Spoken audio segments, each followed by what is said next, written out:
Good evening, ladies and gentlemen, and welcome back to your Monday night action on RCI TV. It's round 3 of the British GT Championship, and we're here at Brands Hatch for 60 minutes of racing. My name is Ryan Gill. I will be your lead host for this evening. You've got Jake Coombs behind the cameras, and joining me, just as he has for the first 2 rounds of this championship, I have Joshua Devonshire alongside me. How are you doing this evening? I'm doing absolutely brilliant, thank you, Ryan, and just more so excited, really. The past couple of races have been absolutely intense, I think is the only word really to put it, and here at Brands Hatch, you know, about 2 minutes left of free practice, and I think it's going to be a good one. Yeah, it's definitely going to be very, very interesting, and obviously, you know, the keen-eyed or keen-eared among you probably would have picked up on the fact that I said we have a 60-minute race here tonight. Yep, we've abandoned the 2x30 format that we had for the first 2 rounds. Well, not really abandoned, but we've kind of got a few different formats going for this championship. That format will return for Snetterton later in the championship.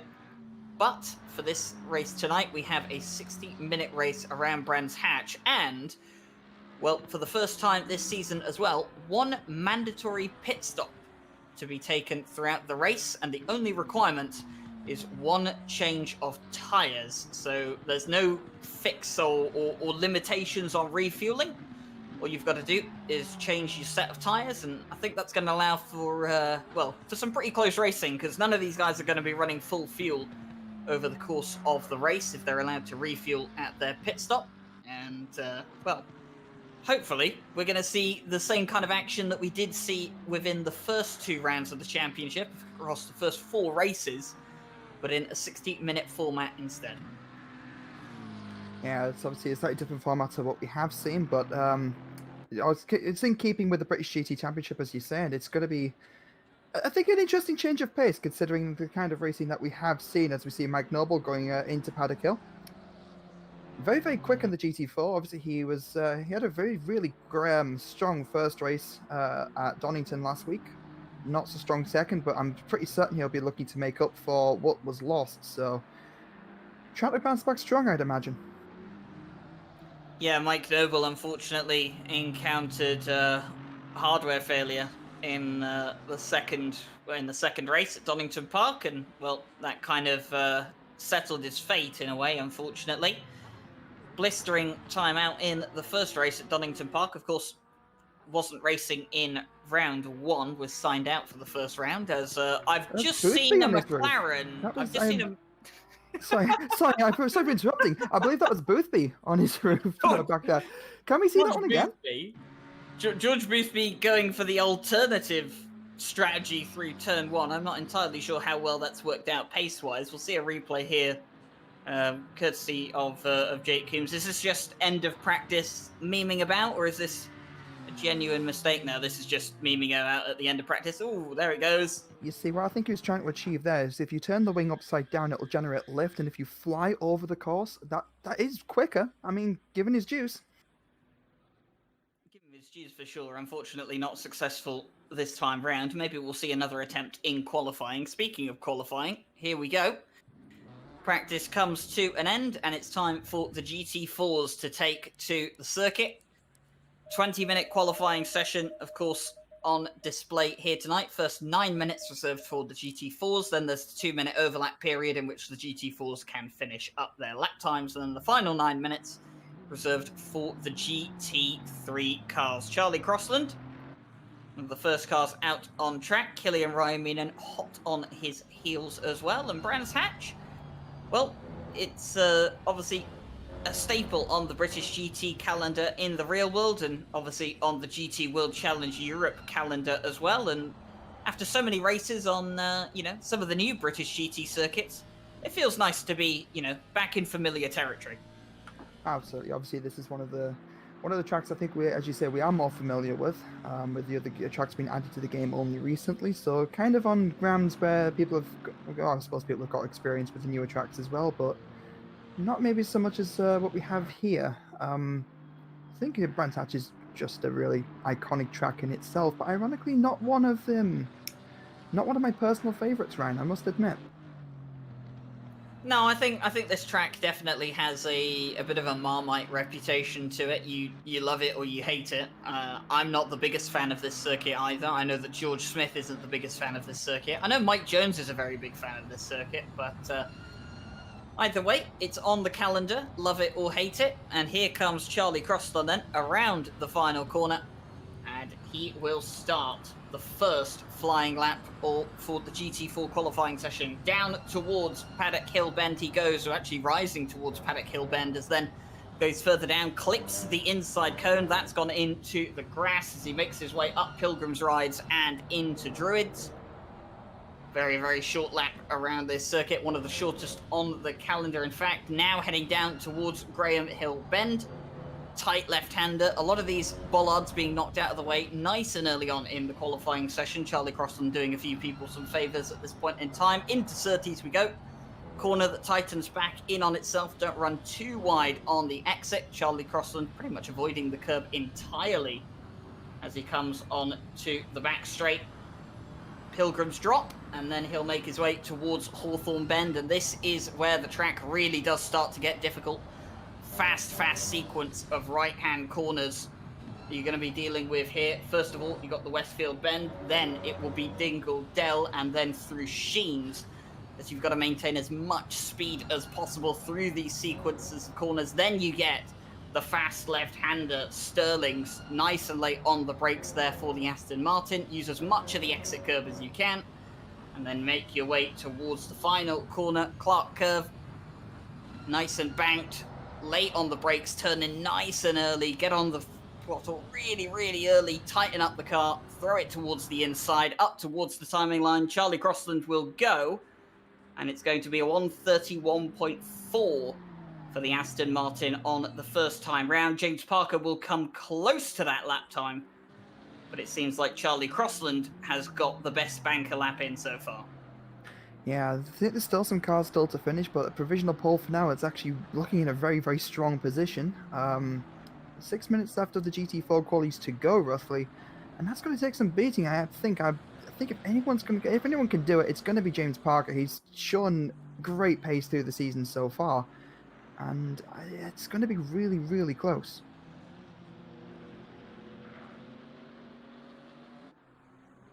Currently, right now, Martin Lawrence is also up on his Delta as well. He had a lap time of a 32.073. So, I think he just scrubbed off a fair bit of speed there, and he's now gone negative into the Delta as well. So that didn't quite work out as well for him as he'd have liked. Martin Lawrence as well. Let's not forget the leader of the GT4 Championship. Currently sitting on 113 points, 1 point ahead of Charlie Crossland, who currently sits provisional pole. Very close between the GT4 field. I think the top three separated by 8 points, and then there is a bit more of a gap further down. But interesting to see three manufacturers in the top three: Martin Lawrence in the Camaro, Charlie Crossland in the Aston Martin, and James Parker in the BMW. And then, of course, if you want to stretch that down to the top six, you've also got the likes of Killian Ryan Meenan in the McLaren, Cormac Ryan Meenan in the Porsche, and Thiago Lima in the Ginetta. So 6 different manufacturers in the top 6 of the championship for British GT so far. Fantastic to see. Here is Mike Noble, though.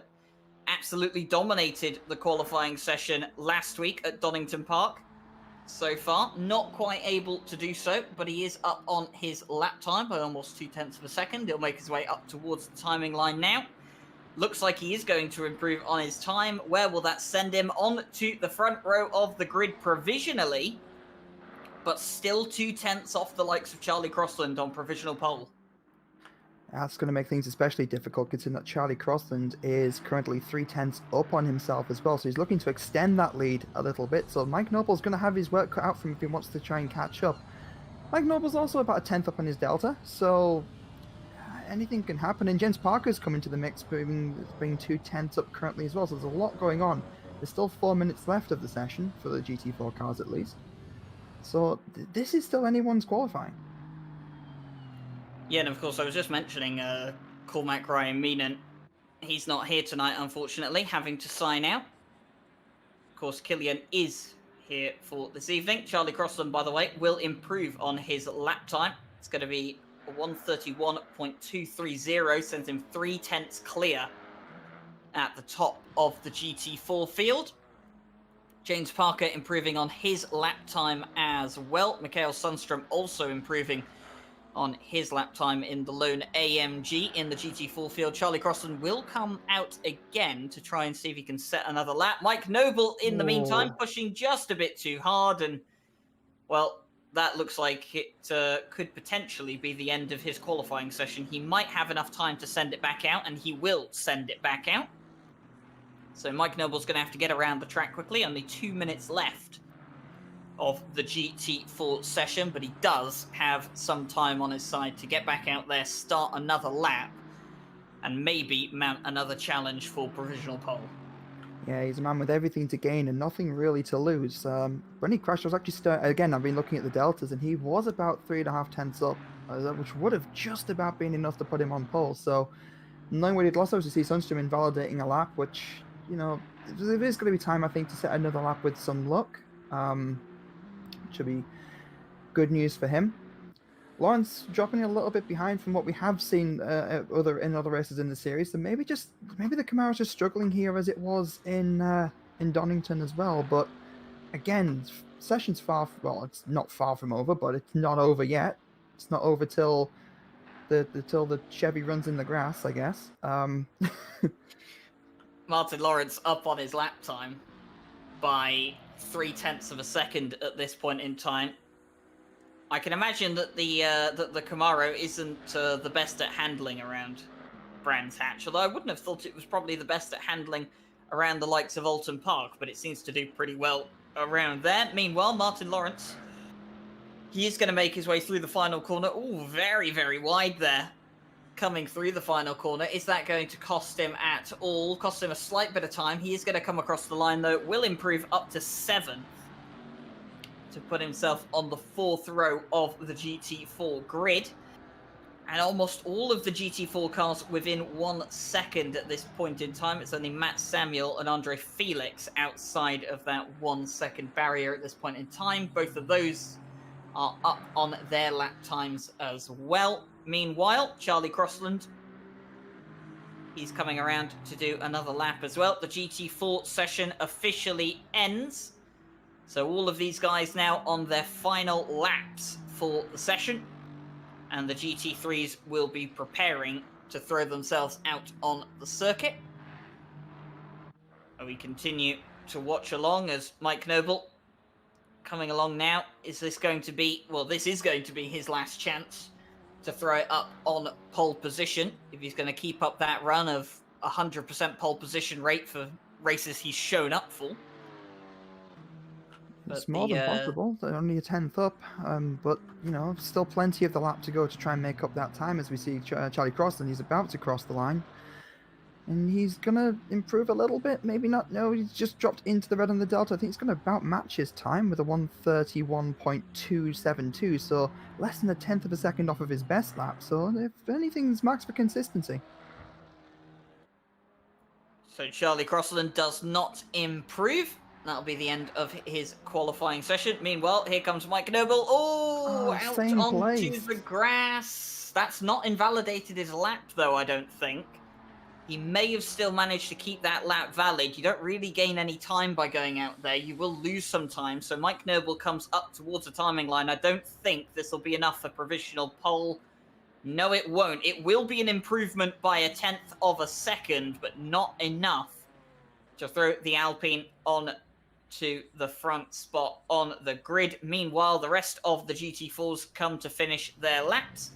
And it's James Parker and Alan Garland that find themselves on the 2nd row of the GT4 grid. Thiago Lima and Harry Conway on the 3rd row. Martin Lawrence and Kilian Ryan Meenan on the 4th. And William Stephenson and Gergo Panka round out the top 10 for the GT4 grid. We've got Peter Crowbar out here, who's gone a bit early for the GT3 qualifying. Hadn't quite ticked over to 9 minutes. You see all the other cars coming out now on the track map. So Peter Crowbar has jumped the gun a bit there, and that is going to raise suspicion from the stewards. I'd imagine so. I don't think there's been, well, I suppose there is advantage gained of having clear air and being so far out, but as I said, that is a job for the stewards. Looks like he might be putting in a strong performance. It'll be interesting to see how the AMG actually does around here. But I think the one to watch at the moment will be Boothby when he gets going, because absolutely stellar performance in practice and stellar performance in the past 2 races as well. So it's definitely one to watch for this session.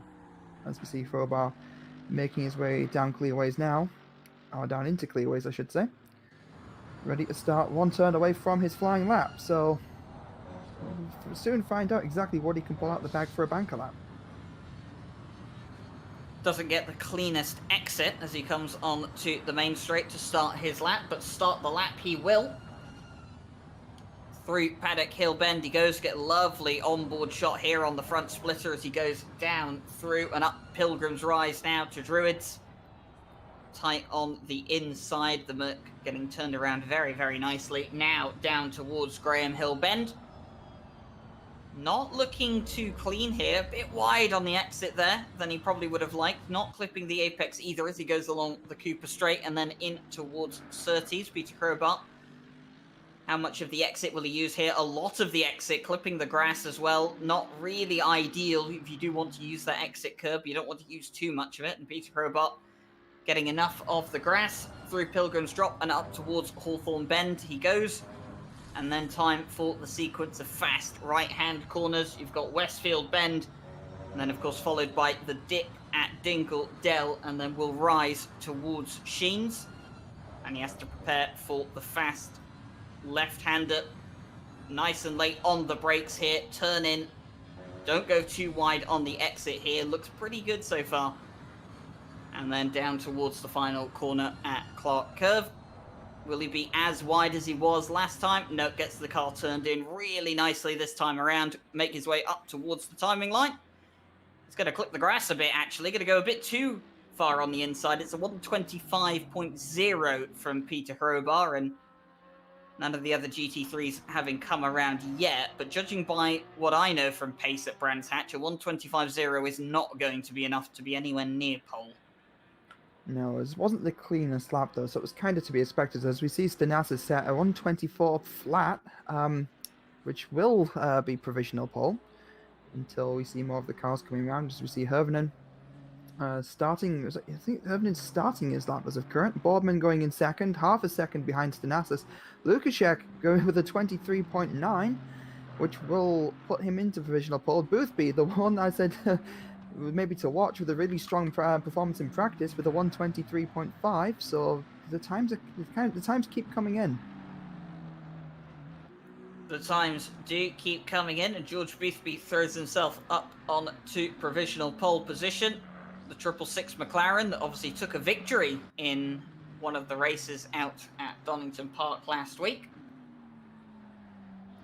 And George Boothby looking to continue that championship effort. He finds himself 10.5 points, I think it is. Oh, no, 13.5 points off of the championship leader, Ryan McIntosh.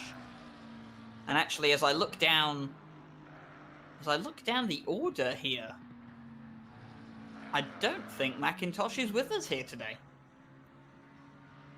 I think you're absolutely correct. I don't think he is. So, it's just going to be a good opportunity for Boothby to pick up some points as Stenassis goes almost 0.2 a second quicker than Boothby. But I don't think he's going to take it without a fight. With Boothby coming around the final turn now, he's 0.9 up on his lap time. So this is almost certainly back to pole, as you see Lukashek taking pole as well with the 22.9 and 22.6 from Boothby will be enough to tip him to the top, but with not as much of a gap as I initially expected. He's back to about 0.3 away from second place.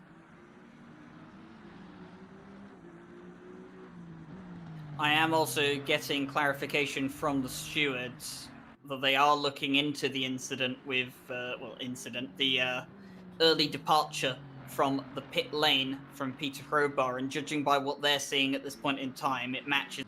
As the story continues to develop, we watch Felix Ruppert And going around in the XL Racing by Renwelton car. Lovely look on that McLaren 720S.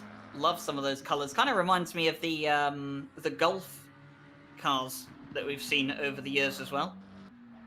I was just about to say that, Ryan. Very, very iconic colours, but definitely look good on a lot of different cars. And Felix Ruppert will make his way up towards the timing line now. Not too long left of the qualifying session. Obviously didn't really set a banker lap down the first time around, which has obviously compromised his position. Comes up towards the timing line. What will this one be? 5th. That's not bad. First lap on the board that is valid for Ruppert throws him into the 3rd row of the grid. Absolutely, and considering that, you know, the leaders ahead of him are literally flying right now, that is not, as you said, that is not a bad first lap at all. As we see Steele Basson just running a little bit wide through T1. I think he invalidated. I think he's pulling over to bring that back to the pits now, which he has. So back to Boothby. He is currently 2/10 up on himself, coming down into Pilgrim's Drop, and he's looking very, very strong to take this one. Only 2 minutes of the session left for the other drivers to try and beat that time. Still, Mason has gone second. I just noticed as well. That's he's taken that from Lukaszek. He's been running just a little bit wide there, but he's still about a 10th up on himself. He's losing the time, and that's the thing about Brands Hatch. It's so easy to slight mistake going up the hill there and going into Sheen, and you can make or break a lot of time there. Definitely can. Here's Alexander Guglia in the 898, coming up towards the timing line. He improves on his lap time by half a second, only enough to gain 1 place though, as the Jag just outside a second of the provisional pole time. George Boothby still sitting at the top for that provisional pole position, still Vason the closest. And we've actually just had confirmation come through on my end. Hashtag 222.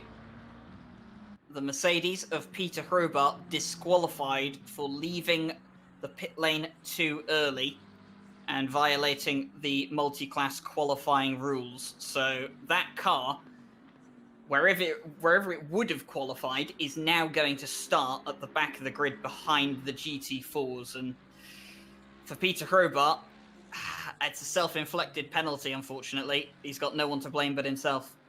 And sadly for the GT4s, having a GT3 working its way through lap 1, I mean, the drivers have had to deal with that last week as well, with a couple of the GT3 drivers starting at the back, and it's never really a pleasant experience.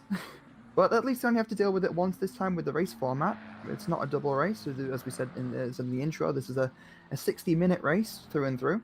So it's a one-time only, and it's done. We see Ruppert, who's currently P4, is about to finish what will be his last lap.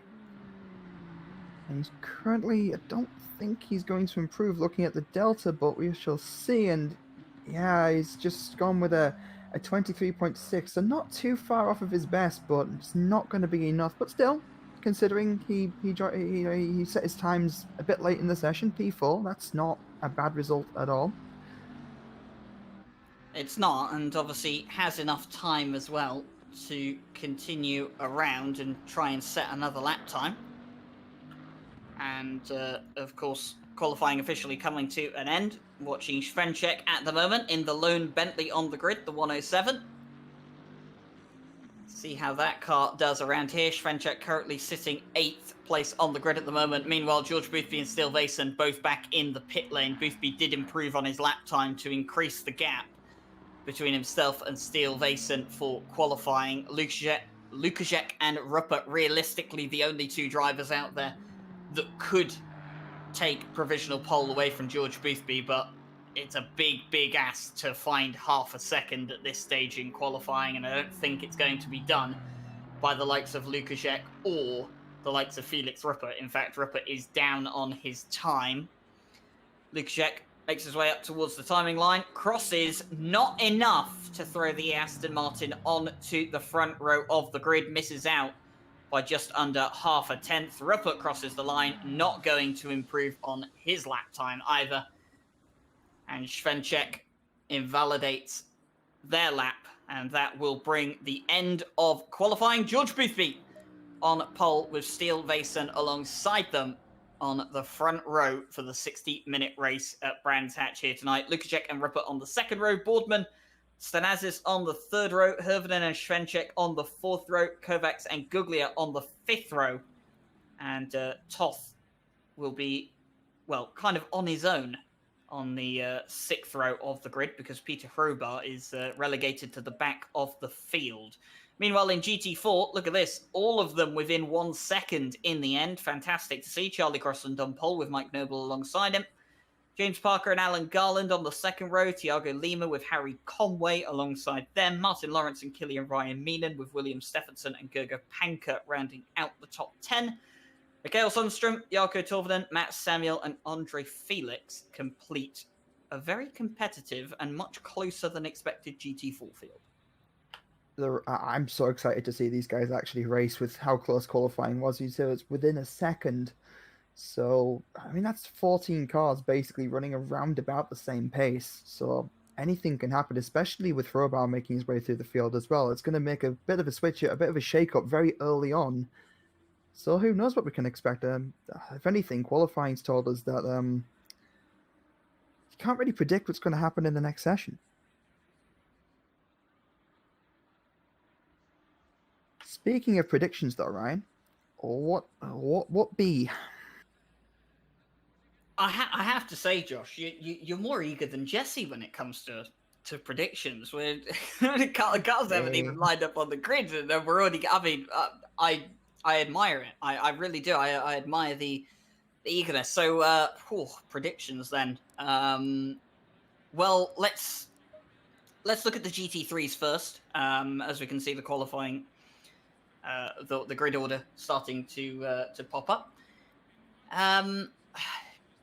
I mean, let's face it. For the GT3s, George Boothby is the favourite, isn't he? I mean, 100%. With how fast he was in qualifying, I'm willing to bet he can carry that over into the race.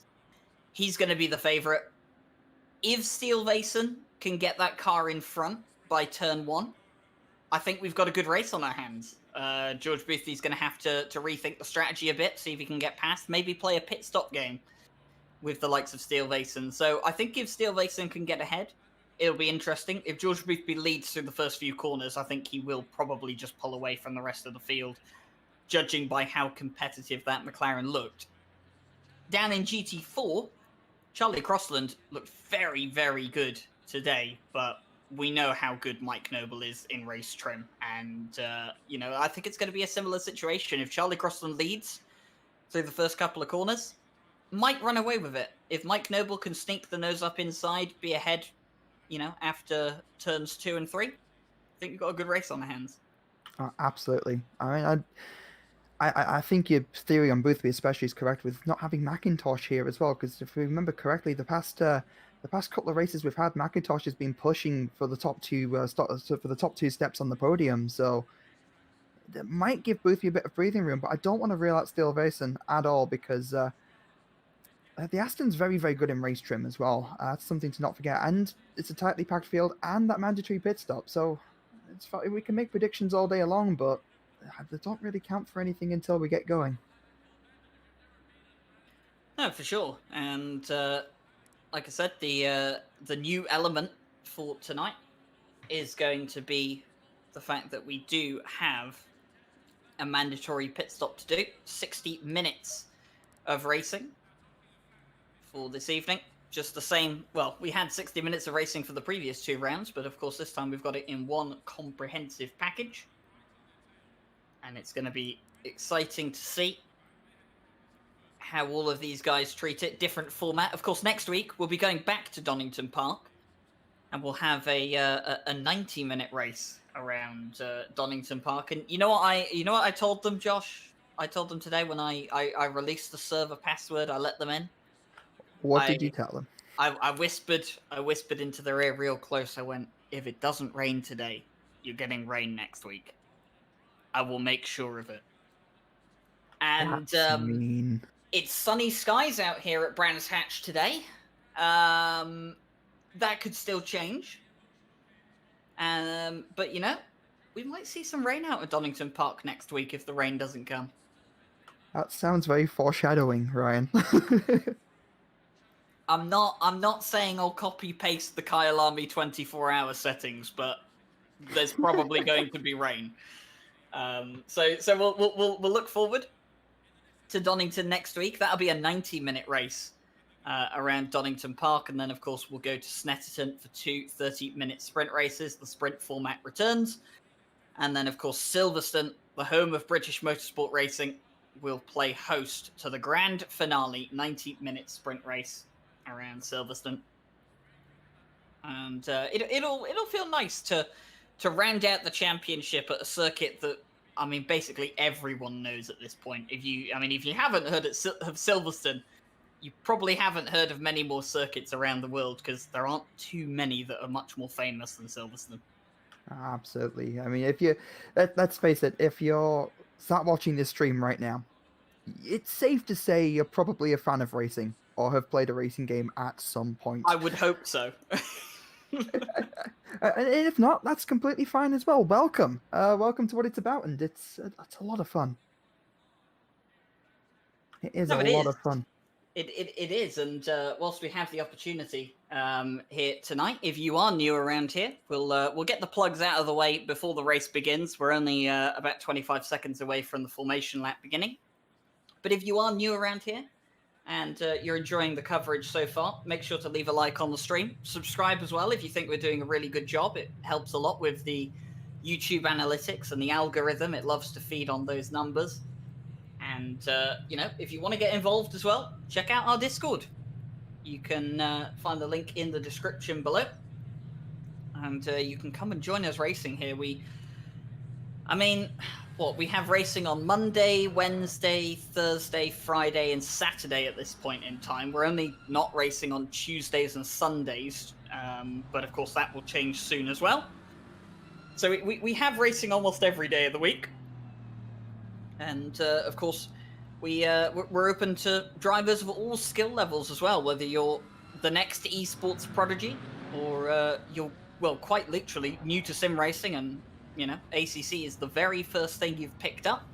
That's completely fine. You're all welcome here. We'll find a place for you to race and hopefully for you to enjoy yourself. The cars off and around on their formation lap they go.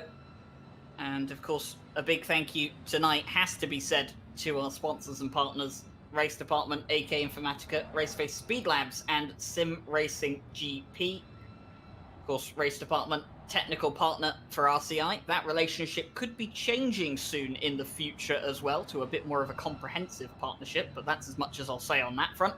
AK Informatica, of course, they provide our servers, and, we couldn't really host RCI without the servers that they provide us, so we thank them a lot for that. Raceface Speed Labs, if you're interested in getting some coaching from the likes of Jordan Sherritt and Bruno Kidili, some of South Africa's very best esports drivers, you can check out Raceface Speed Labs and, of course, Sim Racing GP, where we'll be moving over into in the future for all of our racing needs. So it'll be very, very interesting to see how all of that develops in the future. But back to the present, the 666 of George Boothby leading them around, and we prepare for 60 minutes of action around Brands Hatch and around one of the most difficult circuits in the UK. Alton Park is fairly difficult, Snetterton is fairly difficult, but Brands Hatch, it doesn't come easy either. No, it has a certain flow to it that's very difficult to kind of follow and be consistent with, but these guys have got it down. It's why they're in the split that they're in, and it's why we're here to watch. It's going to be absolutely something to see. You do not want to miss it. So 2 by 2, they start to line up. The GT4s catching up to the rest of the field. George Boothby and Steele Vason eager to get this race underway. Peter Hrobar at the back of the grid for a qualifying infringement. He will have to fight his way through the GT4 field right from the start. That will compromise his race significantly, but back towards the front. Here we go then, 2 by 2 as far as the eye can see as we get ready for racing here tonight. 26 GT3/GT4 cars to thunder around the Brands Hatch circuit. The crawl up towards the line. Long delay here. George Boothby on the inside line. We are green And it's an awful start from one of the Aston Martins. I think that was Lukaszek, the number 29, and he's been caught up as well and hung out to dry in a slight incident that might have been with the Bentley of Shrenchek, and Lukaszek really early on losing a massive amount of places. But George Boothby getting a brilliant start, and also a brilliant start for Rupert as well, who's up into second place. Absolutely, Rupert just kind of got a really, really good start, and Steele Vason, it was a combination. Rupert got a great start, Steele Vason not so great, and you know, when two elements come together, it really makes a storm. On the back wing of George Boothby, we still have Rupert, who's worked his way into second, as you say. He's still keeping in. He's going to be a little bit in the slipstream. Steele Vason's just slipping down to third, and Stenatis in fourth, very closely following behind, and a bit of a train as well going down into the back section of the course. Looks like one of the Astons at the back there. I think that was Boardman looking at making maybe a slight bit of a move, but just does back out a bit. And Boothby, as I think, as you said at the start, Ryan, with the predictions, I think he is going to start pulling a bit of a gap. But two McLarens in front, anything can happen. Crowbar getting a little bit tapped there. I think that was by Gergo Panker in the McLaren. Yeah, Crowbar having to work he's having to work his way through the GT4 field early on, and not really having an easy time of it either. Of course, the GT4s are all jostling for position at this point in time as well, because they're racing for their own places. Meanwhile, further up front, Steele Vason lost that second place at the start from Felix Rupert, who was absolutely on point to get that McLaren up into second place. And what a result it would be for Felix Rupert if he can hold this on. But 58 minutes to go, a lot can still change here. And overtaking around Brands Hatch is not easy. It can definitely be done, but you need a significant amount of pace or a mistake from your opponent to get it done. And I'm pretty sure a lot of these guys up towards the front of the grid, they will know that. They've raced here before. They know the score, and they know what they need to do. Absolutely. Boothby maybe playing a bit of a gap, but I think the fight for, was that fourth and fifth, is starting to heat up a little bit as well. I mean, ultimately, the top five are still very close, all things considered. We'll see Stenatis and Kovacs actually in the two Porsches. Kovacs making a bit of a run up on Hirvonen. Not quite going to be close enough to pass, but I mean, he's getting there. He's inching a little bit closer. It's just a few more turns, and he's got that straight. If he can get the exit going onto the final turn, then maybe he can make something stick. But I think he's just going to be a little bit too far behind to make that happen. Kovacs sits third in the championship as well, by the way. He's down in 7th place. Not ideal for him at this point in time if he wants to challenge for the championship lead. Of course, George Boothby, second in the championship. Here's the man that's had the worst start of anyone at this point in time. He was last of the GT3s come the end of the first lap, bar Crowbar. And he's just having to carve his way back through the field as best as he can. Lukaszek just had a really, really slow start and then just got a little bit of contact, got sent off into the gravel. And, well, at that point in time, there's not really much you can do but just get your head down and try and close down even further. Meanwhile, in the GT4 field, we haven't had much of a chance to have a look at what's going on here. Charlie Crossland has pulled a lead on the start, and James Parker has managed to find his way around the Alpine of Mike Noble. So James Parker now going to see if he can close down the gap, as Leo Hirvonen has been off track. I wonder, is that an incident or is that self-inflicted mistake? We'll find out here on the replay. Coming up towards this. Oh, loses it on his own. Yeah, just tags the grass just a little bit, and that's all it takes. That's all it takes. Now he's going to want to get his head down and start trying to make up the positions. He had a fairly strong qualifying in the midfield of the GT3, so he definitely has some kind of pace to be able to make this back, so he's definitely going to be one to watch. Maybe take his pit stop early as well. I mean, may as well get it out of the way whilst you can. Yeah, one mandatory pit stop required today. Tyre change is the only requirement. Meanwhile, Steele Vason has got Stenazas for company. The Porsche trying to go around the outside of the Aston Martin, not quite going to get the move done, as Steele Vason stays on the inside line. Now here comes Boardman in the number 69 Aston Martin. He's going to have a look on the inside. Nothing doing there, though. And it kind of shows you around here at Brands Hatch, where if you have the inside line, it's so difficult to overtake around here. And just to touch on Leo Hirvonen, by the way, who has come into the pit lane, presumably to get that pit stop out of the way.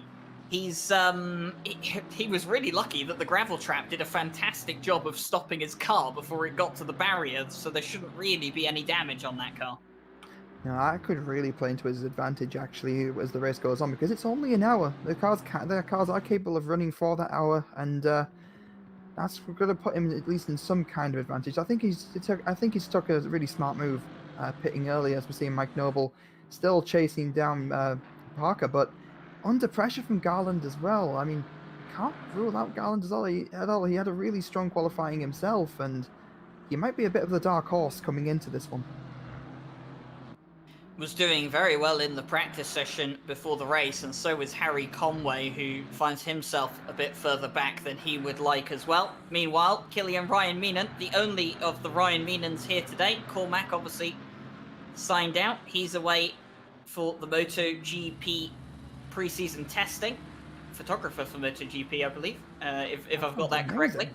It is amazing. Some stunning pictures, and credit to Cormac for that. But his brother, Killian, out here today, is racing and looking very, very interested on the inside as we come up towards turn one. Not quite able to throw the McLaren down the inside at Paddock Hill Bend. And now we come up towards Druids. Is he going to have another look on the inside? Of course, the Camaro, absolutely enormous, especially on a circuit like this. And, well, Killian can't quite find a way through. And you kind of feel at this point that Stephenson is just kind of acting like a bit of a floodgate for those cars behind at this point.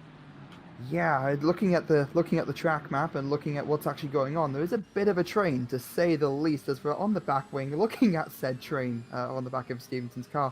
It's only a matter of time till Killian does find a way past, and he's got to take a look, and he's got to get a little bit close, but not quite there. But just be a little bit patient, Killian. You're going to have time to do it. And it's only a matter of time, really, Ryan, isn't it? Patient and Killian are not two words I've ever used together, but I don't know. Maybe Ryan Meenan has learned patience in the 12 months since I started racing him. But either way, Killian, like you said, matter of time.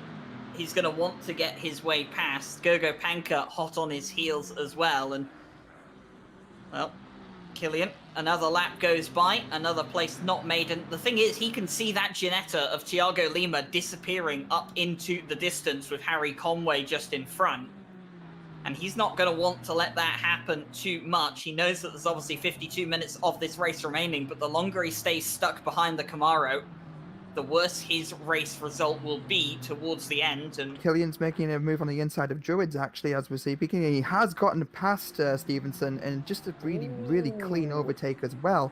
Sorry for cutting you off there, Ryan. I was just watching that on my screen, and I felt like I had to say something there. And gonna get a replay here of Killian on the inside. Very nicely done. Stephenson didn't really defend too hard there. And Killian Ryan Meenan, following the advice of get the move done sooner rather than later, but the Camaro having a little look now, and this could cause some issues if Stephenson tries to retake this place, but tucks back in, not looking to do so. And well, now it's Gogo Panka's turn to get past the Camaro as Stephenson runs slightly wide. That's going to compromise the speed a bit, as you can see Gogo Panka catch up slightly. But now it's just a case of follow the leader. Gogo's seen Killian do it, now he's got to do the same. Yeah, it seems to be like, as you said before, just waiting for a mistake from the Camaro in front is going to kind of play into his own, really. And the Camaro is, well, I was just about to say the Camaro is getting pretty close to the back end of Killian's McLaren, but Killian pulling a bit of a gap there. It seems like with Stevenson trying to make a move on Killian, could open up the opportunity for Panka as well. You see, I think that's Lawrence in the background, right? No, that's Felix. Is. Andre Felix. Getting a little bit ambitious under braking. Yeah, Martin Lawrence is further up the grid. He's just behind. Well, find himself in a little bit of a bubble, actually, behind the likes of Alan Garland. Meanwhile, the battle for second place in GT3 rages on. Felix Ruppert, who did a fantastic job to get himself up into second place from fourth on the grid, now finding himself under pressure from Steel Vason. They've broken off from Stenazas behind in the number 30 Porsche, who's still got Andy Boardman for company. And look at that, Guglia in 6th in the Jag at this point in time. What a phenomenal effort so far from Alexander Guglia in the Jag. He's got Kovacs for company, of course, and soon Svenchek by the looks of it as well. But if there's going to be any circuit in which the Jag will be very, very difficult to pass, it's going to be here around Brands Hatch that it's probably going to shine the most in terms of its straight line speed efforts, especially compared to the likes of a Porsche.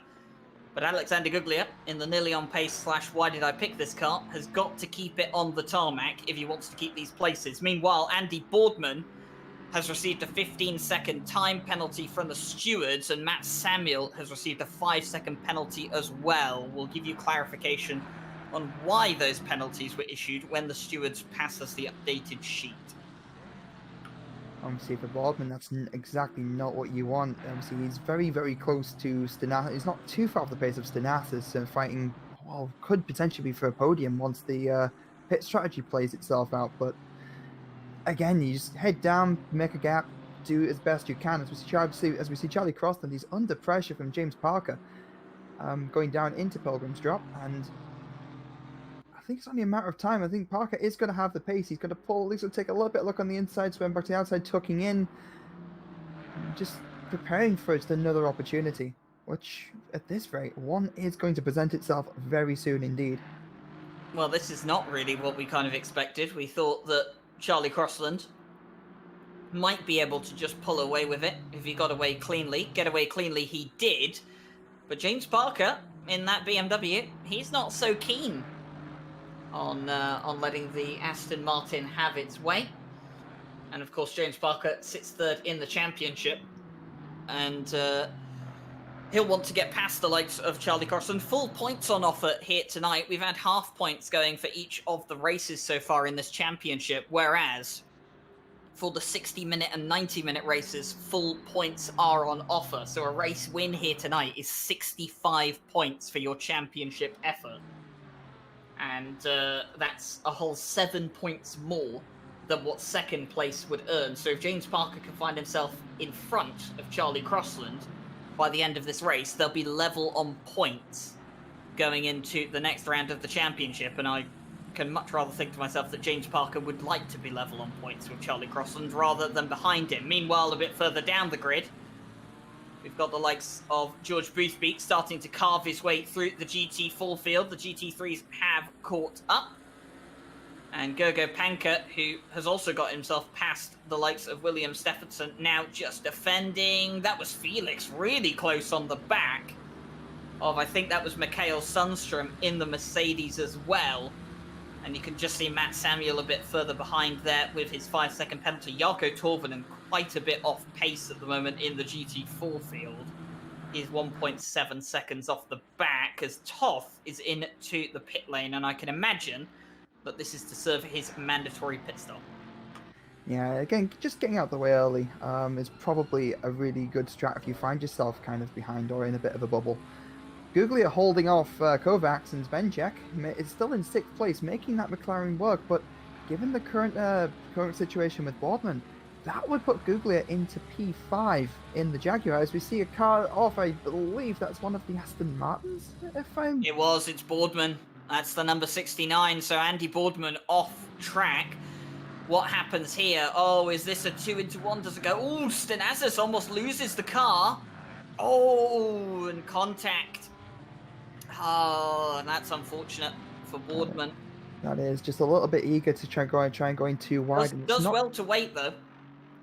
Yeah, very, very good rejoin. But no, maybe just a little bit eager to get by, and I mean, I can't say I blame him, but at the same time, obviously he was the only one to really come off badly with that one, but hopefully he can make up the ground and catch his way back up. That means that, you see with Hervnen, who took an early stop as well, he's passing Gallant, about to come up to Mike Noble, and obviously easily just breezes by. Toth is out of the pits and tucks in right behind Ruppert. I believe that Toth has actually got a drive-through penalty as well, so I wonder if that was speeding in the pit lane. I'm checking at this point in time, I've got nothing so far from the stewards regarding the number 215 receiving a penalty. The 215 was involved in an incident on lap 4, but that was judged to be a racing incident. In the meantime, by the way, Matt Samuel received a 5-second penalty for a collision with the 115. That is Jarkko Torvinen's car, as far as I'm aware. And Andy Boardman received a 15-second penalty for contact with the 29. The 29 was Lukaszek, so I'm wondering if Andy Boardman was the car that tapped the back of Lukaszek and sent him off into the gravel after Paddock Hill Bend. And that's probably what that 15-second penalty is for. Meanwhile, for the 215, nothing coming through as yet. It could be a speeding in the pit lane infringement. That would make sense. We do see those quite often. Yeah, we did see him pull into the pits as well, as we see Guglia just getting a little bit dicey there. I think that was Stevenson. And it looks like Svenchak and Stenasas have actually gotten past Guglia. That still drops him into 6th place, so I mean, not really any change from the last time. So we see Killian Raiminen going very wide on the exit of Surtees there.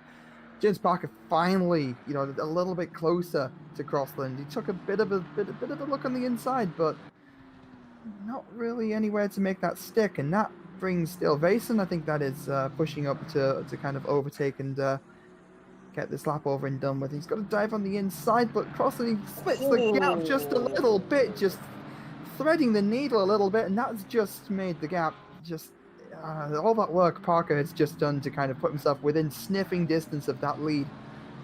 If I know James Parker, he wouldn't have liked that too much, but well, multi-class racing, it is what it is. It wasn't a terrible send, let's be honest. Let's you know, we'll put that out there. It wasn't a terrible send, and James Parker, he'll be a bit frustrated, but he'll get his head down. He'll close the gap back up. I'm sure he will. Meanwhile, Andy Boardman in the pit lane. Looks like he's going to serve his pit stop. Meanwhile, Harry Conway going up the inside of Martin Lawrence whilst being lapped by Alexander Guglia. And now here comes Kovacs, the Porsche. Harry Conway's on the inside. He said, "You're going to have to go around me." And around him he does go. What a fantastic piece of driving. It is, but it also makes him vulnerable to, I think that's Lawrence in the background. But he took a bit of a look, but again, just not enough space to really make it happen. And see, through Surtees, if you have a defensive line, you can make the most of it. So you're seeing Boardman serving his pit stop and time penalty there as well. Back to Sundstrom. Again, Sundstrom now stuck behind the Camaro train with Stevenson, as we saw earlier, but obviously the order's been shaken up a little bit. Yeah, and this is what we often encounter with the multi-class racing. As soon as the GT3s catch up to the GT4s, everything starts to get a lot more interesting.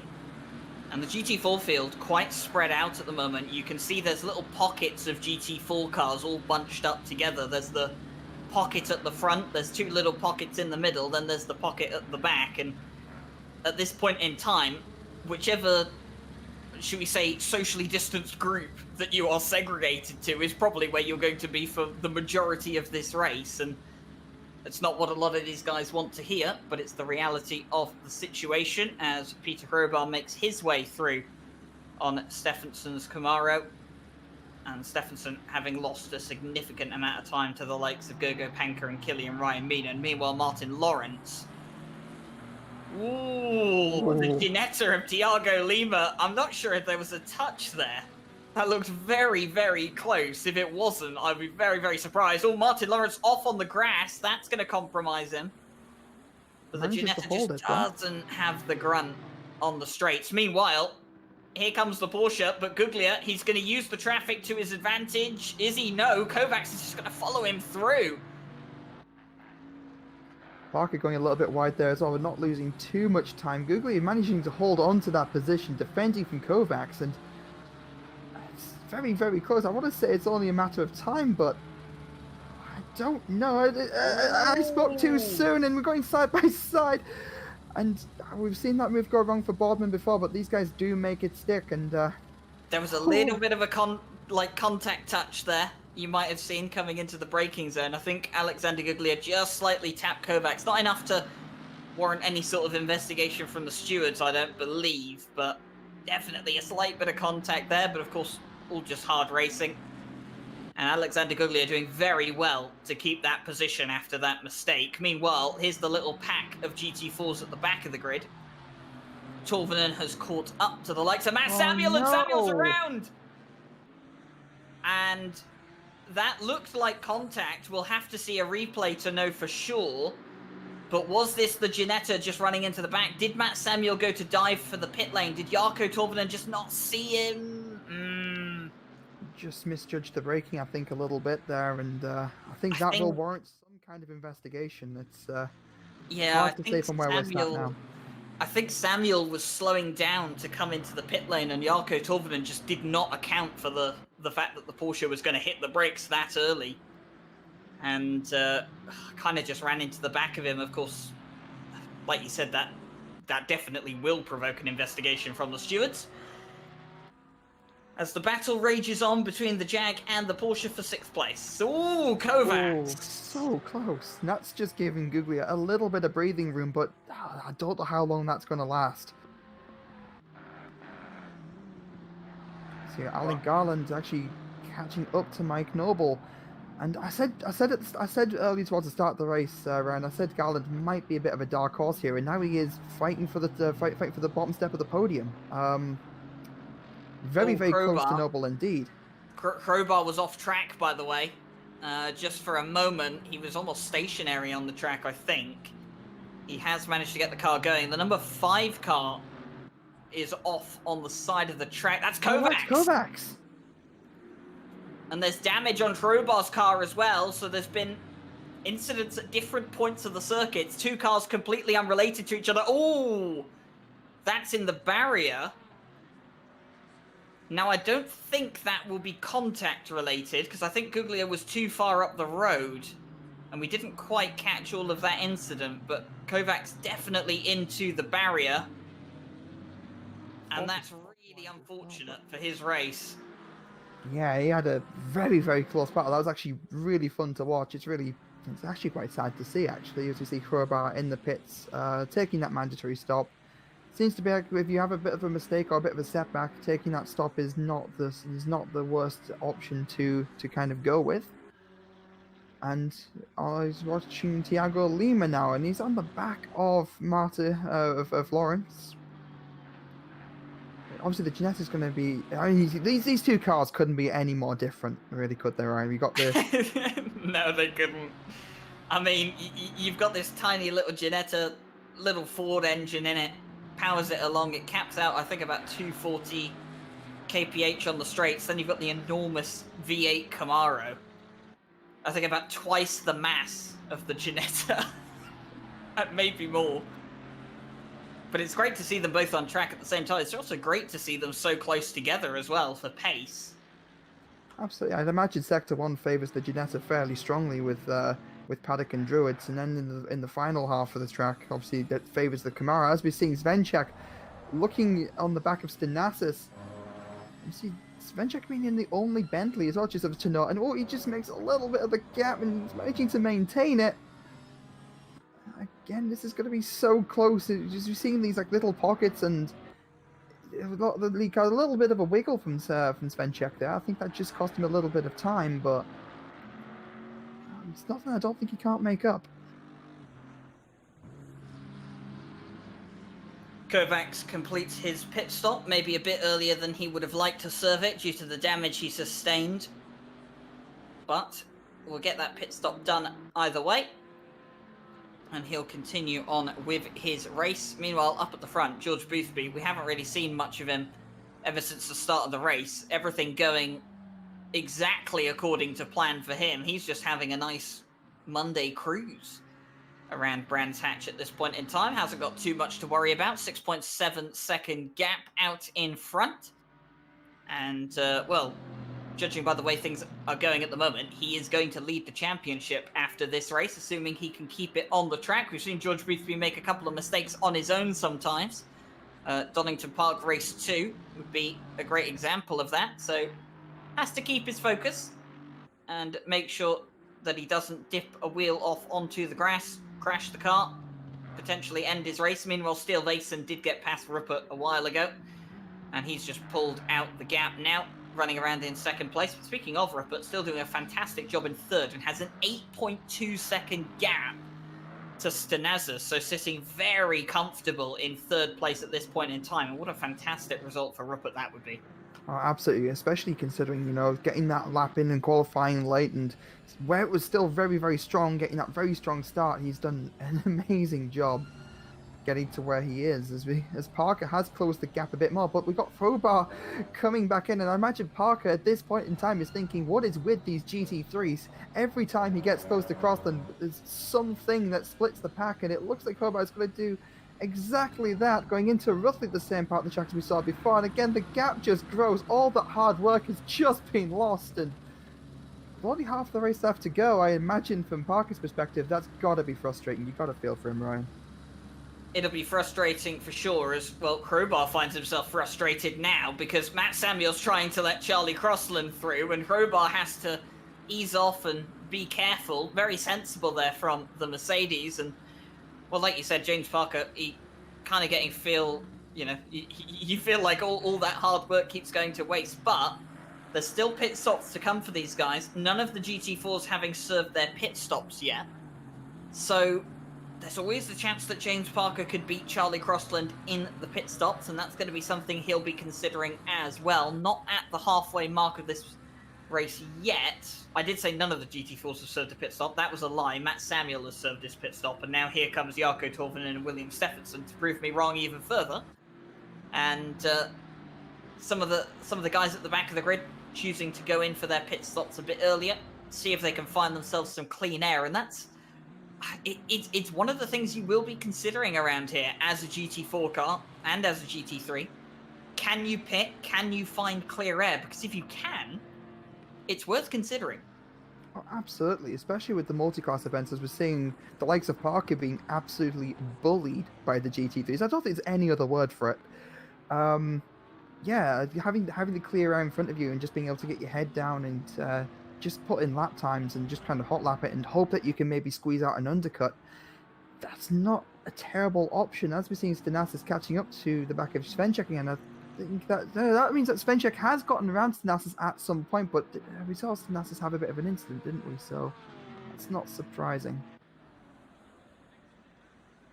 Well, James the Parker GT4 finally. Sorry, Rennie, you take it. You take it. Battle rages on as James Parker continues to close down Charlie Crossland.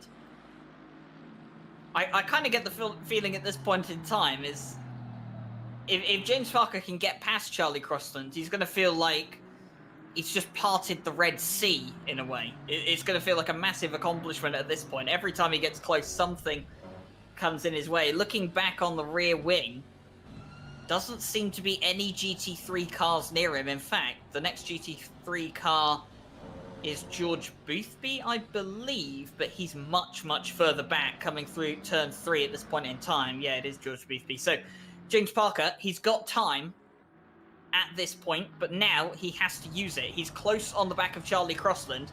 Can he get right onto the back of the Aston Martin, and can he find a way through before he inevitably has to move over for another GT3 car?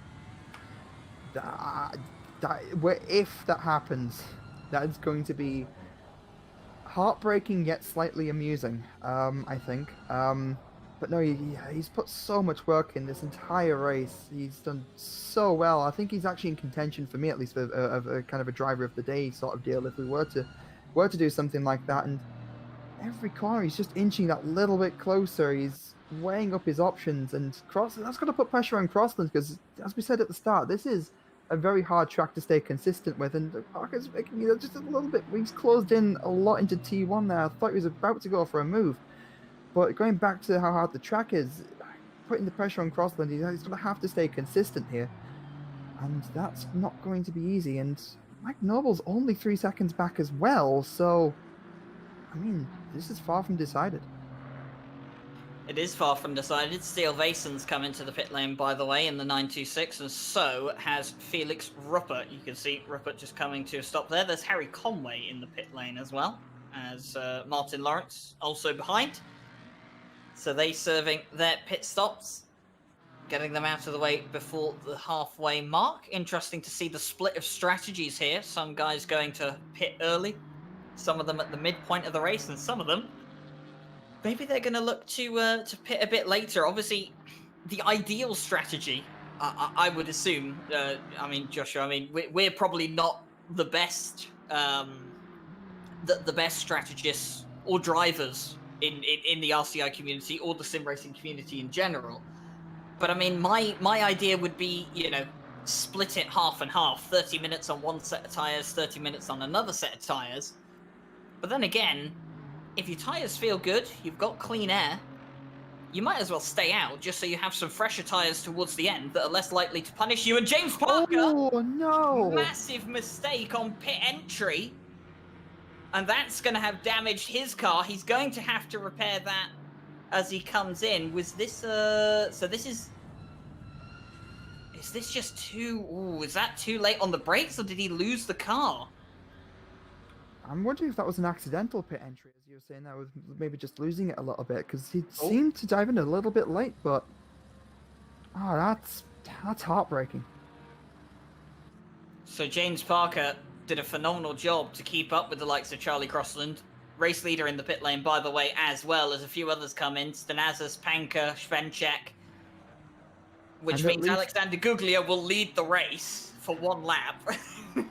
I was going to say, at least for a moment, it's the Jag pulling out in front, but... Oh, if only, Ryan, if only. Thiago Lima catching... Thiago Lima catching up to Lawrence as well. Ruppert out of the pits, looking to split this pack. Harry Conway leading the little group here. And I wonder if we're going to see any more of the pits. No, there's going to be no one pitting this lap. Ruppert just getting by nice and cleanly. I think Thiago just looking to let him by and trying to close in a little bit gap to Lawrence, and I think that has set him back a little bit. You know, Martin Lawrence still chasing down Harry Conway after Conway managed to get past earlier on in the race. Here comes Svenchek out of the pit lane ahead of the likes of Andre Felix and William Stephenson. The Porsche of Stanazis comes out behind them, so he's got traffic to navigate immediately out of the pit lane. Here is Charlie Crossland, by the way. Probably got word through the track map that James Parker has done an oops. And he's going to decide, you know what, now's the perfect time to come into the pit lane, because I know that unless I really do make a muck-up of my pit stop, I should come out safely ahead of James Parker. And, well, the interesting thing is going to be, will James Parker still have the pace? I assume he's going to repair that damage. It looked like quite a hard don't think he has, Ryan. He's actually coming round towards the final turn now, so I don't think that he has repaired it. 1 minute pit stop, which is only about a second quicker than... Oh, no, it's a second slower, sorry, than what some of the other guys have done. I think you might be right. I don't think he has fixed that damage at all, so... Yeah, the time lost looks about equivalent to the time of the crash. He has come out... Obviously, Crossland has come out in front of Parker, but not by a whole lot. Yeah, the front end of that BMW is definitely carrying a little bit of damage. And this has just added a new dynamic, I think, to the GT4 lead. Well, James Parker hasn't, before he came out of the pit lane, he hasn't had a chance to assess how bad the damage is on that car. I can only assume that because there's no steering damage, he decided it wasn't worth fixing. Obviously, you can verify that quite easily in pit lane, judging by if you have to turn the wheel or not, but I can only assume that that car isn't carrying steering damage, so he's just going to carry on as is. Mike Noble comes into the pit lane, by the way, in the 123 Alpine, the fluorescent car for FFS Racing. And he'll be making his pit stop, and I think that will be everyone completing their pit stop. So 26 minutes to go, and everyone coming into pit lane to get those pit stops out of the way. So sort of the idea that I had, I guess, which is, you know, you want to get it done around the halfway mark. Well, potentially. I think we've all seen enough of these races to see a mix of strategies, and there's a... Lawrence just going a little bit off there. That's going to open up a little bit to Thiago Lima, but not much, but Stanazis just kind of losing on that side, as does Lawrence, and that's making a bit of a thing, a bit of a punt. Into Lawrence. He catches a little bit of a tank slap. It doesn't lose too much, but that's just... I say that. That's Ryan Mean getting by as well, as does Guglia. And that actually did set the Thiago Lima back a fair bit, but that could have been so much worse. Like, he caught that absolutely brilliantly, and Oh, oh boy. it was a fantastic recovery from Thiago Lima, who I think Stenazas just outbraked himself and kind of ended up in the back of the Ginetta, and that's probably going to be a penalty coming. Well, I mean, it should be a penalty in theory coming the way of Stenazas, as Thiago Lima lost a significant amount of time. Obviously, lost a place as well to Kilian Ryan Meenan, so not great for Thiago Lima, but the Ginetta soldiers on. It could have been much, much worse, as Mikael Sundström now looks to find his way past Steffensen. He hasn't had the greatest championship so far this season, but Mikael Sundström looking to gain another place. But the 108 Camaro maintains its place at the moment. Andy Boardman just getting past these guys. You can see Mikael getting closer and closer and closer. But then look at the pull that the Camaro has out of the corners. In terms of straight line speed, that car is a bit of a monster, let's face it. And it's such a balanced sort of mix-up for this track, I think, with the Camaro, because it doesn't seem to be the strongest, but the cars around it seem to fight so closely. We've obviously seen Mercedes fight close. We've seen the Ginettas fight close, and I believe we've got the chance of seeing Kilian and Lawrence fighting a bit as well. So that'll be a McLaren and Camaro battle, but that's further up the road. Right now we're seeing Sundström. He's inching closer to the back of Stevenson. It's only a matter of time. Stevenson goes a little bit wide, loses a little tiny bit of time. Sundström gets what little bit of slipstream there is going into the final turn, but sort of manages to scrub off the speed. But again, T1 is going to be an opportunity. He gets the run down the start-finish straight, pulling up just about alongside, but Stevenson is going to have the inside. And that's Kovacs joining the mix as well, and that's only a matter of time until he starts splitting the pack. Sundström going a little bit wide, still going too wide down into the run into Druids. And can he get the cut back in just a little bit, maybe, but he falls right back in line, and that was a bit of an opportunity maybe missed, but still plenty of time to go. Stevenson running a little bit wide, Sundström taking advantage of that. Flicking it in, taking a wide line, maybe getting the exit. By the way, I've been watching James Parker's lap times on pace with Charlie Crossland and catching. So whatever damage he has sustained that he may or may not have fixed, don't think he has fixed it, judging by his pit stop time. Not hampering him enough to the point where, he's going to be losing pace. So game on for the lead in GT4. James Parker, he's still got the chance to win this here tonight. Absolutely. Let's not discount traffic as well. He's obviously been very smart there, letting Svenchak by when he did on the straight. Could have had the potential to cost Crossland some time going into T1, but little moves like that, it can be what is going to make him break this one, I think. As you say, he's on pace with and Guglia still running in P6. We've so many races this season, we've seen him pull that Jag to an amazing position considering, and something befalling him. But with 20 minutes of this race to go, all he has to do is keep this going, and he's in with a good shot here, I think. Well, it's been 2 top 10 finishes for that Jag so far this season, which is not bad at all. One of them at Donington, one of them at Alton. And he has the chance for his best finish of the season if he remains here in 6th place at the moment. Of course, still the chance to gain another place. He can see the likes of Stenazas in front of him. Wow, cutting the corner. An absolute treat. And not sending it on the likes of Charlie Crossland, being very polite to the GT4 leader, saying, you know what, I'll just tuck in behind, take my time, get past you safely, and now I can eye up the Porsche ahead, although Stenazas, blistering lap times at the moment. 24.0 was the previous lap for Stenazas with traffic, 24.9 for Alexander Guglia. So Guglia just losing some pace there through the traffic. And we'll have to see if he can catch back up again. Meanwhile, Svenchak in 4th place, by the way. That would be another brilliant result. Yeah, he's racked that Bentley up through the field absolutely amazingly. Yeah, he's done an absolutely amazing job this race round. I think it's nice seeing the Bentley doing well as well as the Jag. I think It's nice kind of rooting for maybe a bit of an underdog, really. See Killian Ryan meaning on the back of Lawrence. He's caught up. And again, it looks like in terms of pace, looking at it, Lawrence is putting in about a 31, so 32s for Killian as well. So Killian was slightly faster last lap. So again, could be in with an opportunity before before the race is done. Pleased to report, by the way, I haven't got anything further on the stewards report since lap 14. We're currently on lap 28 at this point in time, so that's very good news, the fact that we haven't had any more penalty reports for incidents come through over the course of the next 14 laps.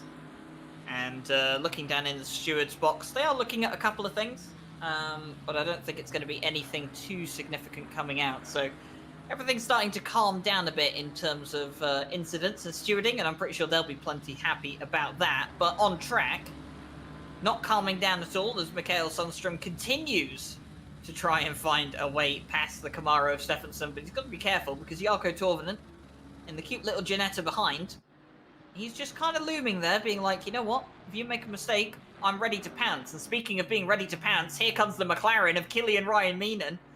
Fantastic.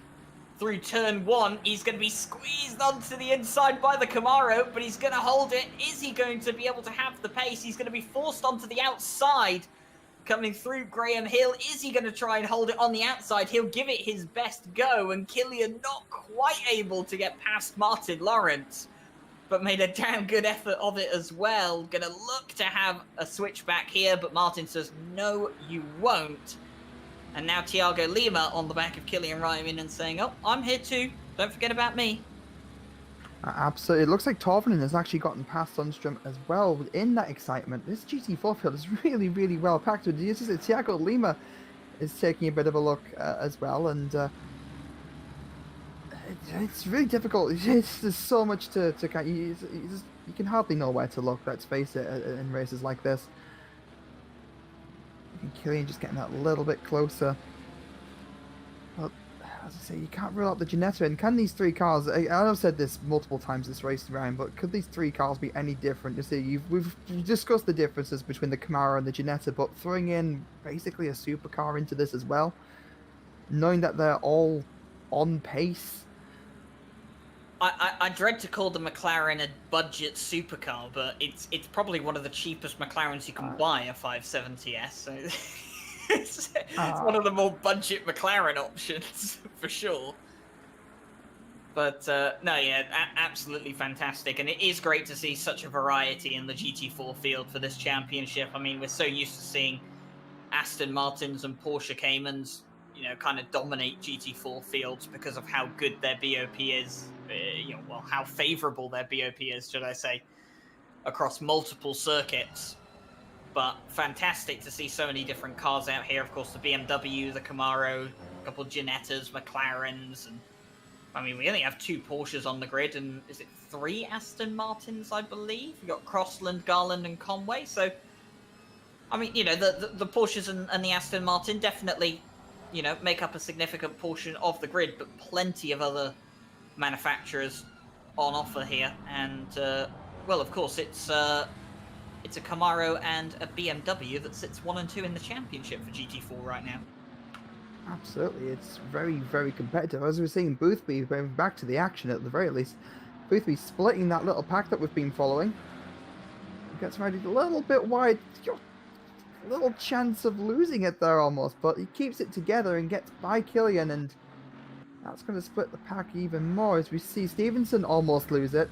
Torvinen has gotten by Sundström, and it looks like Sundström is about to snap back. A little bit of a mistake running wide for Torvinen there, going 2 by 2, going into the final turn, gets squeezed out. Torvinen just no, and literally says no, shuts the door, and Sundström had to make up that ground again. It looks like he's going to get the exit. He's going to look down on the inside of T1, going down into Paddock Hill.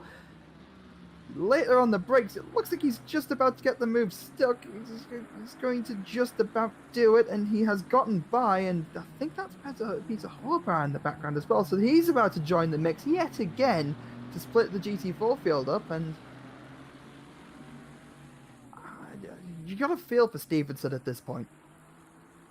The train at the start and a little bit of a train now, and seeing that both AMGs at this point in the mirror coming up, it's enough to incite a fear of dread. Crowbar getting by Sundstrom fairly cleanly, and that's Stevenson's problem to deal with now, as we see Noble chasing up to Garland. Garland, I remember he was following before, and remember, as I've said twice now in this race, I consider Garland a bit of a dark horse here, and he has gotten onto the podium. I'm just wondering if the Alpine just doesn't quite have the pace around here, but it's not going to stop Noble. He's going to follow up and try and get the most out of the car. He's going to get very close under brakes. It's definitely not as quick in a straight line as the Aston Martin, but it's a lot like the Ginetta. It's a very, very nimble car. And when you've got someone like Mike Noble in it, who is an absolute demon on the brakes, you're going to get quite the mix of driver quality and car quirks as well. But this little Alpine, you know what? Don't underestimate it. It's a very, very quick car. Certain circuits, obviously, it doesn't do too well at, but we'll have an interesting show for GT4s coming up fairly soon in the future as Rupert makes his way through on Killian Raiminen. If you've been listening around the Discord, hearing the murmurs, or maybe you haven't, you're new around here, we have a 12 hours of Bathurst coming up at the end of the month. Of course, we've got the 3 hours of Donington Park coming up very soon as well, but 3 hours of Bathurst coming up. The invitational split for that is going to have GT3 and GT4s available for selection. Multi-class racing on the mountain, going to be absolutely fantastic. We have loads more, of course, coming up for you in the future as well. We'll get on to some of those a bit later on in the race, but 13 minutes to go. And I'll tell you what, the GT4s, there's just, it's similar to what I said before. There's bubbles all over the circuit. Yeah, it's very. I looking at the timing sheet, looking at kind of where we can bounce around and look. There's so much going on at once. It's kind of hard to cover absolutely everything. Mike Noble looking to the inside, then to the outside, trying to find a way by. I think Garland was just compromised a little bit by Boothby as he was making his way through the traffic, and that has just allowed the Alpine to close up even more, as if that was even possible. And right now he's fighting for the last spot on the podium. 10 minutes, around 10 minutes left to go. He's not going to want to give this one up too easily.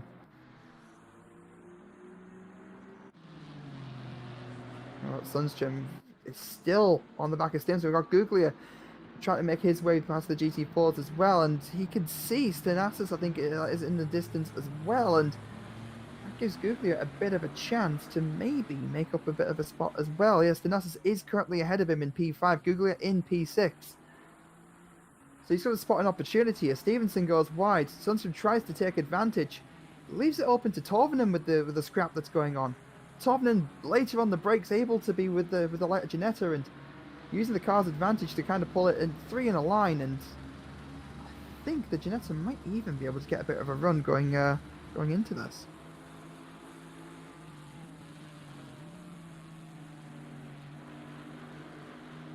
So still clicking over to Thiago Lima onto the back of Killian Raiminen. I think we see as one of the Camaros. I think that might have been Lawrence going wide, but I might be mistaken. No, Lawrence. Yeah, it was Lawrence going wide, and that has just left him open to Killian as well. And Thiago Lima not far behind. It's only a matter of time until we catch up as well in terms of lap time. It does seem like the McLaren is just a little bit faster and just trying to kind of keep it consistent. 10 minutes left to go. With the sort of pace that he's running, there is a very real chance of taking that position from the Camaro. As we're seeing, Svenchek and the Bentley currently running P4, so just off the podium, splitting the little group of GT4s that we're seeing here, and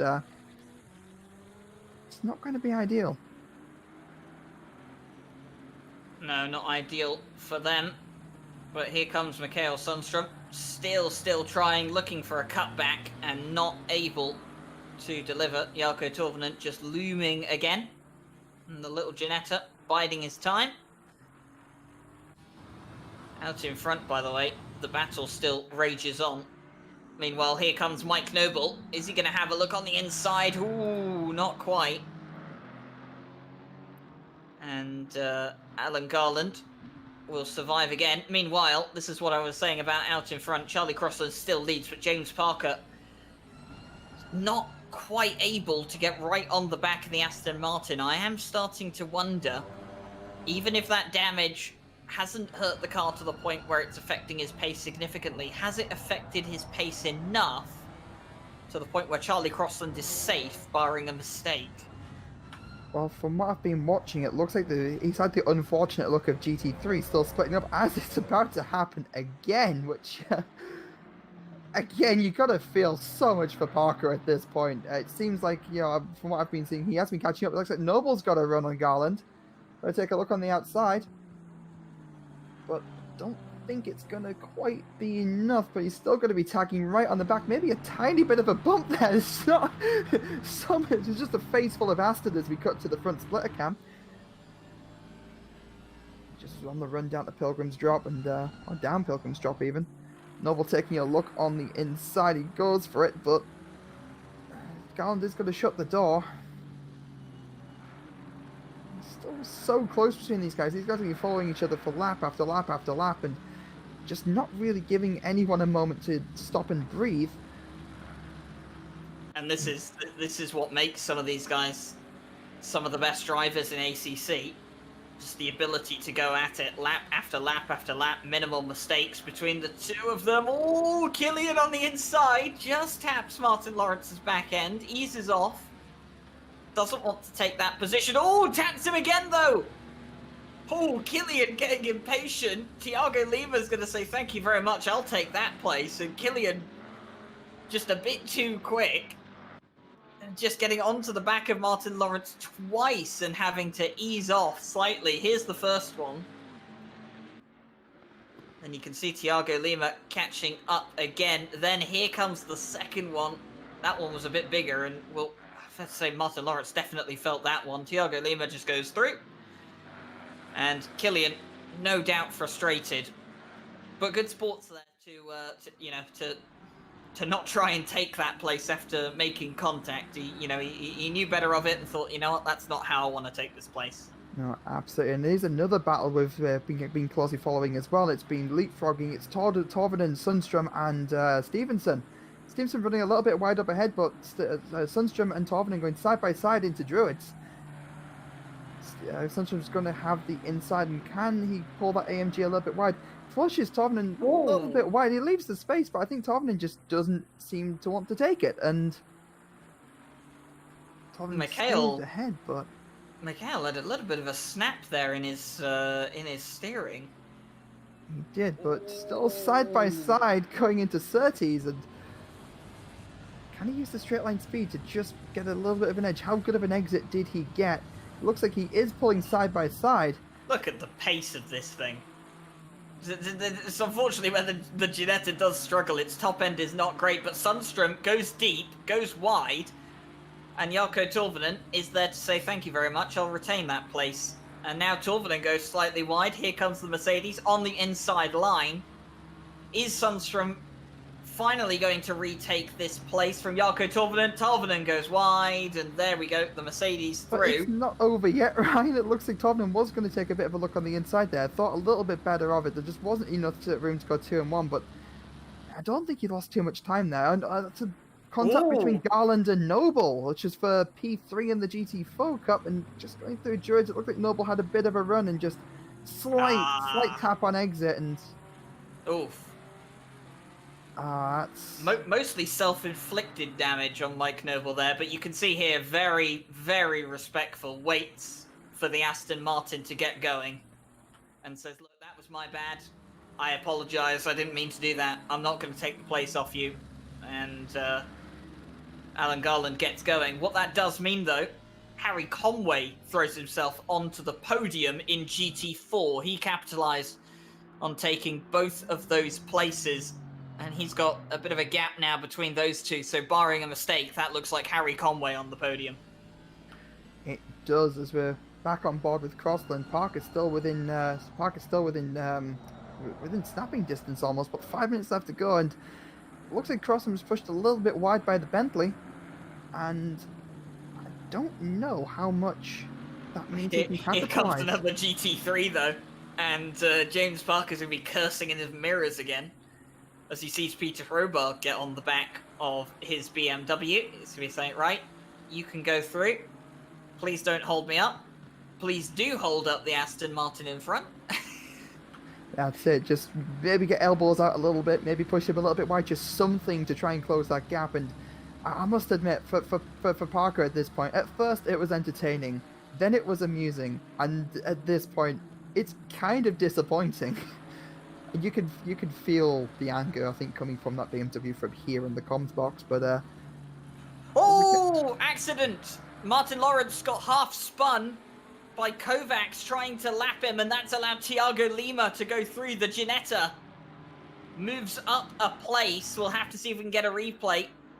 Here we see Kovacs absolutely dives on the inside of this corner, but then just gets on the power a bit too early, runs into the back of Martin Lawrence, pushes him off the circuit, and Thiago Lima says, thank you very much, I'll take that place. Oh, and that's such a shame for Martin Lawrence, worked so hard. Kovacs has still got to get past him, by the way, and it looks like he will do so this time around, and that's created a bit of a gap now between Thiago Lima and Martin Lawrence. Killian Ryan Meenan is now on the back of the Camaro, and Martin Lawrence is not going to be too happy about that. no, absolutely. But Killian, however, is going to be looking to see if he can make it 2 for 2, to see if he can follow the Ginetta's path and just try to get around. But Lawrence isn't going to let it go easy. I think he's going to be seeing a bit of the red mist after that, and maybe on the straight, maybe he can get a run on Thiago. There's still 3 minutes to go. That's still a couple of laps remaining. Nothing is said and done at this point in time. Those 3 bunching up again very closely. And we see Mike Noble getting back on with Garland, despite the tap earlier. A little bit further back, fighting for 4th and 5th, I believe, at this point. This is all but settled, and that's Boardman coming behind. Aston Martin wants through. And Yeah, Mike Noble's going to go to one side of the track. Aston's going to have to go through the middle of them. That's it. And I think that's going to cost Noble a little bit of time getting 2 wheels on the grass. But as well as just saying there, Lawrence getting a little bit of run on Thiago, using the Camaro's just straight line speed just to kind of breeze past really. And I think he's going to just get the move done. Thiago, very slight tap, but just about making it stick. And brilliant evasion from Thiago there, and I think Killian's going to want to try and take that spot back. Unfortunately for Thiago Lima, that Ginetta just does not have the grunt to keep itself ahead on the back straight. He's still going to look to try and retake that place from Martin Lawrence. The McLaren coming up behind as well. Looks like there's some bump drafting going on here with the Ginetta and the McLaren. Look how much later the Ginetta can brake, though. Absolutely incredible. Here's George Boothby, by the way, the race leader for the GT3s. He's coming through at this point in time. He's saying, Killian, please keep it clean. And he will make his way through, side by side with the Ginetta and the McLaren. Thiago Lima and Killian Ryan Meenan. Ooh, slight bit of contact between the two of them. Not too much going there to go. Gergo Panka in the background. He's watching all of this, hoping for doom and gloom for the 2 ahead of him to see if he can gain some places. But nothing going at this point in time. Killian on the inside, but the Ginetta just so much better out of the corners on the initial acceleration. And Killian has to settle in behind. Absolutely. It didn't look like Killian had a whole lot of room on the inside there. He just kind of got pushed a little bit onto the grass, which cost him. And Mike Noble still trying to scrap at the heels of Garland. And every lap we see, he's getting closer and closer and closer. And we saw that one lap he almost had it and just bottled it slightly. And with only 45 seconds to go, desperation's probably going to start clinging in to try and make up as much points as possible. As speaking of desperation, Rob Parker's been chasing down Crossland all race for the full hour. The mistakes and all being cut off by GT3s, and I mean, he's done a great job pulling it to P2 and keeping it there. Let's face it, Ryan, but this is not going to be what he was hoping for. No, it's not, and it's going to mean that Charlie Crossland in theory, is taking the lead of the GT4 Championship. He'll extend his gap between himself and James Parker. Meanwhile, Mike Noble, he wants to throw himself up into 4th place in GT4. George Boothby has started the final lap of the race. He wants to get past these two. Is this going to have any sort of impact on this battle? Does not look like it. Mike Noble doesn't dive towards the inside. He's just going to tuck in. And this is going to be the last attempt that they get at this one. I wonder, is George Boothby going to lap Harry Conway before Conway reaches the line? I think he might. Which means Harry Conway's 3rd place is practically secure at this point. Steele Vason making his way through. Here comes Killian Ryan Meenan. Using the straight line speed of the McLaren, the Ginetta just brakes later, keeps the inside line. Killian has nowhere to go. And he's forced to concede yet again. This is the last lap for these guys. They have to make it work this time around.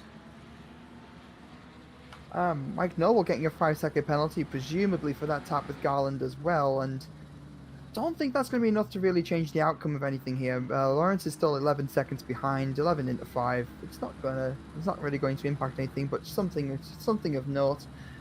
Well, George Boothby, by the way, he's crossed the line. He is the winner for the 60-minute sprint race around here at Brands Hatch here tonight, the 666. Absolutely dominant performance. Steele Vason in 2nd, and Ruppert to round out the top 3. Crowbar, who's had to fight from all the way at the back of the grid, looking to make up a place on the final lap. Doesn't look like he's going to be able to do so. James Parker and Charlie Crossland, by the way, still going at it for the lead of GT4. They're around in the woods at the moment, but I think James Parker 1.5 seconds off. He's not going to make it now. Charlie Crossland has driven, a pretty much perfect race, hasn't he? And it looks like that perfect race is going to end up with pole position and the win for the number 10 Aston Martin. Charlie Crossland rounds the final corner, and he will be the winner of the GT4 class here this evening. Well deserved. You feel bad for James Parker, but 2nd place is not bad at all. And his thoughts will now go forward to next week, 90-minute race at Donington Park, and get to do it all over again. I can't wait for that, Ryan. It's going to be so much fun. I mean, last week at Donington was amazing, so as this week at Brands, actually, and it's just non-stop action. You've got to be here. You can't miss that. Well, final race results then. The GT3 class, George Boothby, well-deserved winner from Steele Vason and Felix Ruppert rounding out the podium. Svenček brings the Bentley up to 4th. That's his best result of the season. Snaz is in 5th. Guglia in the Jag, best result of the season for that car, 6th place. Boardman in 7th. Kovacs 8th. Toth 9th. Crowbar 10th. And Hervenen and Lukaszek unfortunately retired earlier on in the race. I believe Lukaszek was due to damage, and Hervenen, I believe it was fatigue that might have played a part. A bit too tired from maybe some weekend endurance races. Meanwhile, in GT4, Charlie Crossland, of course, he crossed the line first ahead of James Parker, Harry Conway, and Alan Garland, as the full results list kind of disappears off of our board there. But the action does not stop here at Racing Club International. We do take a break for one day. Obviously, no racing going on tomorrow. But then on Wednesday, we do have the return of the Diamond Drive Cup Round 2 at Kyalami. Going to be absolutely fantastic to see those cars out again. We had such a colourful grid last time around. It was quite refreshing to see. And obviously, we'll look forward to some exciting racing again as well. On Thursday, the GT4 Championship continues at Zolder. No live stream, unfortunately, for that race, but plenty of action going on with some GT4 standalone racing. On Friday, we have the big one for the Friday Championship. It's the 2 hours of Silverstone, and I'll be commentating alongside Jesse Lee for that one. Then on Saturday, Night Owl comes back for another race. Struggling off the top of my head to remember what exactly the calendar is for Night Owl. Blame Mike Jones. I believe it's Brands Hatch, actually. So I think Night Owl is remaining here at Brands Hatch. And then, of course, nothing on Sunday, but we will return on Monday for 90 minutes at Donington Park, 2 mandatory pit stops. And we didn't get any rain here today. So you guys know what that means in a week's time. Either way, say a big thank you to everyone here watching tonight. If you've enjoyed the stream, of course, do hit the like button and subscribe. Big thank you to our partners and sponsors here this evening. Of course, a very big thanks to Josh joining me in the commentary box, and of course, Jake Coombs behind the cameras. The stewards, of course, they've done a fantastic job here today. It's been a bit calmer than the last 2 rounds have been for them, and I'm sure that they'll appreciate that plenty, and they'll be looking forward to similar kind of atmosphere next week for Donington Park. But from all of us here at RCI, in the stewards, in the comms box, and all of the other staff, thank you very much for watching the stream. Enjoy the rest of your evening, and we look forward to seeing you on Wednesday.